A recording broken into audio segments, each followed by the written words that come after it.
और भारत को semiconductor hub बनाने के लिए पीएम मोदी ने आज 3 प्लांट्स की नींव रखी। उन्होंने कहा कि सेमीकंडक्टर इकोसिस्टम मजबूत होने से युवाओं के लिए रोजगार के अवसर बढ़ेंगे। प्रधानमंत्री नरेंद्र मोदी ने वीडियो कॉन्फ्रेंसिंग के जरिए करीब 1,25,000 करोड़ की 3 सेमीकंडक्टर परियोजनाओं का शिलान्यास किया।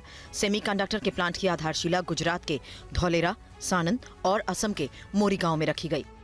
प्रधानमंत्री मोदी ने कहा कि सेमीकंडक्टर के क्षेत्र में दुनिया अब भारत का सामर्थ्य देखेगी। टेक्नोलॉजी ड्रिवन सेंचुरी है और इलेक्ट्रॉनिक चिप के बिना उसकी कल्पना भी नहीं की जा सकती। Made in India chip, design in India chip Bharat को आत्मनिर्भरता की तरफ से ले जाने में, आधुनिकता की तरफ ले जाने में ये बहुत बड़ा सामर्थ्य पैदा करेगी।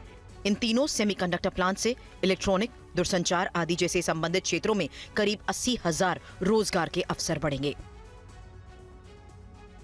केंद्रीय कैबिनेट की बैठक में आज 2 नए मेट्रो कॉरिडोर को मंजूरी दी गई है। लाजपत नगर से साकेत, जी ब्लॉक तक और इंद्रलोक से इंद्रप्रस्थ तक मेट्रो कॉरिडोर को मंजूरी मिली है। लाजपत नगर से साकेत जी ब्लॉक के बीच में जो स्टेशन बनेंगे, लाजपत नगर, एंड्रयूजगंज, ग्रेटर कैलाश 1, चिराग दिल्ली, पुष्प भवन, साकेत डिस्ट्रिक्ट सेंटर और पुष्प विहार एंड साकेत जी ब्लॉक, ये 8 इसके स्टेशन होंगे। इंद्रलोक से इंद्रप्रस्थ तक Inderlok, Daya Basti, Sarai Rohilla, Ajmal Khan Park, Nabi Karim, New Delhi, LNJP Hospital, Delhi Gate, Delhi Sachivalaya और इंद्रप्रस्थ, ये 10 इसके स्टेशन होंगे। 8,400 करोड़ रुपया कुल खर्च होगा, उसमें से 1,547 करोड़ रुपया भारत सरकार व्यय करेगी। 4,309 करोड़ रुपया जायका से ऋण लिया जाएगा और यूटी सरकार के माध्यम से 1,987 करोड़ रुपया खर्च होगा। 333 करोड़ रुपया DMRC अपने इंटरनल एक्रूअल से खर्च करेगी और PPP मोड पर 195 करोड़ रुपया रेज किया जाएगा। और अब खबर चुनावी बॉन्ड पर। SBI के हलफनामे की 2019 से 2024 के बीच कुल 22,217 चुनावी बॉन्ड खरीदे गए। SBI ने आज हलफनामा दाखिल कर सुप्रीम कोर्ट को इसकी जानकारी दी। SBI ने चुनावी बॉन्ड मामले में सुप्रीम कोर्ट में हलफनामा दाखिल कर दिया है। SBI के चेयरमैन ने सुप्रीम कोर्ट में हलफनामा दाखिल कर बताया कि 1 अप्रैल 2019 से 15 फरवरी 2024 के बीच 22,217 चुनावी बॉन्ड खरीदे गए हैं, जिसमें से 22,030 कैश करवाए गए हैं। SBI के चेयरमैन ने सुप्रीम कोर्ट को बताया कि आदेश के मुताबिक चुनावी बॉन्ड के चंदे की जानकारी बैंक ने उपलब्ध करवा दी है। साथ ही चुनावी बॉन्ड को भुनाने की तारीख, चंदा प्राप्त करने वाले राजनीतिक दलों के नाम का विवरण भी चुनाव आयोग को उपलब्ध करवाया गया है। सुप्रीम कोर्ट ने 15 फरवरी को चुनावी बॉन्ड से संबंधित मामले में ऐतिहासिक फैसला सुनाया था। कोर्ट ने चुनावी बॉन्ड योजना को रद्द करते हुए इसे असंवैधानिक करार दिया था। इसके साथ ही कोर्ट ने चुनावी बॉन्ड की राशि का 13 मार्च तक खुलासा करने को कहा था। हालांकि CBI ने इस मामले में सुप्रीम कोर्ट से समय मांगा था, जिसे सुप्रीम कोर्ट की संविधान पीठ ने खारिज कर दिया था। इस मामले में देरी होने पर सुप्रीम कोर्ट ने SBI को फटकार भी लगाई थी और कहा था कि यह एक बेहद गंभीर मामला है। कैंसर के इलाज के नाम पर ब्रांडेड कंपनियों की नकली दवाई बेची जा रही है। दिल्ली पुलिस ने अब तक 8 लोगों को इस मामले में गिरफ्तार किया। दिल्ली नकली दवाइयों का सबसे बड़ा बाजार बन गई है। दिल्ली पुलिस ने अब तक 8 लोगों को गिरफ्तार किया है। इसमें IIT BHU से बीटेक करने वाले आदित्य बालकृष्ण भी शामिल है, जो मुजफ्फरपुर का है। आरोप है कि आदित्य नकली दवाइयों को नीरज चौहान से खरीदकर पुणे और NCR में सप्लाई करता था। क्राइम ब्रांच ने ब्रांडेड कंपनियों के नाम की कैंसर की नकली दवाई बनाने वाले गिरोह का भंडाफोड़ करते हुए मशीनें और नकदी समेत अन्य सामग्री जब्त की है। दिल्ली में मोती नगर के DLF कैपिटल ग्रीन से 1 करोड़ 75 लाख के सामान बरामद हुए। 140 शीशी, 50,000 कैश और 1,000 अमेरिकी डॉलर बरामद हुए। हरियाणा के गुरुग्राम से 137 नकली इंजेक्शन बरामद हुए। 2 आरोपी भी गिरफ्तार किए गए। नकदी समेत 2 करोड़ 15 लाख के सामान बरामद किए गए हैं। हम लोगों ने जो दवाइयाँ रिकवर करी हैं वो करीब 4 करोड़ की हैं। इसके अलावा काफ़ी कैश की भी रिकवरी हुई है, जिसमें एक जगह से $18,000 ये जो मेडिकल टूरिज्म वाली कंपनी है इनके यहाँ से वो हुआ है, और पिछले करीब 1.5 साल से ये चला रहे थे। ये गिरोह हरियाणा, बिहार, नेपाल और अफ्रीका से आने वाले मरीजों को टारगेट करता था।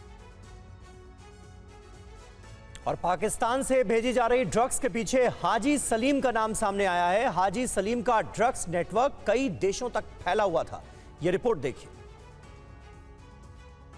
पाकिस्तान ड्रग्स का सहारा लेकर देश के युवाओं को खोखला करने की साजिश रच रहा है। ये एक तरह से पाकिस्तान का लो कॉस्ट वॉर है। हाजी सलीम पाकिस्तान का ड्रग सप्लायर है, जिसका नेटवर्क कई देशों में फैला है। इस ऑपरेशन में 6 लोगों को हमने हिरासत में लिया है। वो पाकिस्तान में बलूचिस्तान के मूल निवासी हैं और एक हाजी सलीम या हाजी मोहम्मद के लिए काम कर रहे थे। यहाँ पे मैं बताना चाहूँगा, पिछली खेप जो हमने 15 दिन पहले पकड़ी थी, जिसमें रिकॉर्ड सीजर हुआ था 3,300 किलो ड्रग्स का, वो भी हाजी सलीम या हाजी मोहम्मद की थी, और ये ड्रग्स भी उसी मॉड्यूल की है। हाजी सलीम एक बहुत बड़ा नारकोटिक स्मगलर है, जिसका network Dubai, Iran, Afghanistan, Pakistan, Bharat, Malaysia, Maldives, Mauritius आदि नेशंस में फैला हुआ है। ड्रग्स के खिलाफ भारत का ऑपरेशन सागर मंथन आगे भी जारी रहेगा। जब तक ड्रग्स का कारोबार अरब सागर में और हिंद महासागर में चलता रहेगा, तब तक एनसीबी समुद्र मंथन करती रहेगी। हाजी सलीम का क्या कोई टेरर एंगल है या नहीं, इसकी जांच चल रही है। कर्नाटक के मंगलुरु से एक बहू का खौफनाक चेहरा सामने आया। एक महिला अपने ससुर को बुरी तरह पीट रही है। बहू के प्रताड़ित करने की तस्वीरें सीसीटीवी में कैद हुई है। ये चौंकाने वाली तस्वीरें कर्नाटक की हैं। तस्वीरें आपके सामने कैसे महिला अपने ससुर की वॉकिंग स्टिक से ताबड़तोड़ पिटाई कर रही है। बुजुर्ग ससुर जब पिटाई से बचने के लिए वॉकिंग स्टिक को छीनने की कोशिश करते हैं तो महिला का गुस्सा और बढ़ गया। इसके बाद महिला वॉकिंग स्टिक के साथ बुजुर्ग ससुर को जोरदार धक्का देकर जमीन पर गिरा देती है। ससुर वॉकिंग स्टिक लेकर पास रखे सोफे के पास गिर गए। 87 वर्षीय ससुर को छड़ी से पीटने के आरोप में महिला की गिरफ्तारी हो गई है। उसकी पहचान कुलशेखर की उमाशंकरी के रूप में हुई है। पुलिस के मुताबिक उमाशंकरी नाम की महिला एक अधिकारी है। अपने ससुर पद्मनाभ स्वर्णा को छड़ी से पीट रही थी, जो सीसीटीवी कैमरे में रिकॉर्ड हो गया। खाड़ी देश में काम कर रहे उमाशंकरी के पति प्रीतम ने सीसीटीवी फुटेज देखकर अपनी बहन को फोन किया।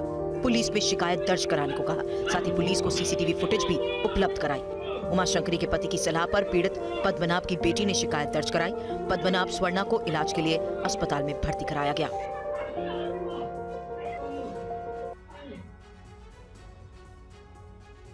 आज उत्तर प्रदेश से 2 जगहों से आग लगने की खबरें सामने आई। ग्रेटर नोएडा में एक ढाबे में भड़की आग ने कई दुकानों को खाक कर दिया। वहीं आगरा में 2 बसें स्वाहा हो गई। रोड किनारे ये आग ढाबे से भड़की। आग की ऊंची ऊंची लपटें देखकर लोग हैरान रह गए। भयंकर आग की तस्वीरें ग्रेटर नोएडा के 4 मूर्ति के पास की है। आग लगने से आसपास हड़कंप मचा रहा। बताया जा रहा है कि आग 4 मूर्ति गोल चक्कर के पास मार्केट में सुबह लगी। आग लगने का कारण शॉर्ट सर्किट बताया गया। आग की चपेट में एक के बाद एक 6 ढाबे सहित 2 दुकानें आ गई। लोगों के मुताबिक ढाबे में रखे गैस सिलेंडर की वजह से आग तेजी से फैलती गई। आग बुझाने में दमकल की टीम को कई घंटे मशक्कत करनी पड़ी। स्थानीय लोगों के मुताबिक दमकल की 10 गाड़ियों ने आग पर काबू पाया। इस अग्निकांड में कोई हताहत नहीं हुआ, लेकिन लाखों की संपत्ति जलकर खाक हो गई। बंद ढाबा था, उसमें आग लगी थी, और जो हमें सबसे बड़ी कठिनाई का सामना करना पड़ा कि इसमें कमर्शियल सिलेंडर्स काफ़ी मात्रा में रखे हुए थे, उनमें आग लगी थी। तो उनको हम लोगों की टीम ने बहादुरी दिखाते हुए पहले बाहर निकाला है, और जो उसमें बंद ढाबे की वजह से इलेक्ट्रिकल शॉर्ट सर्किट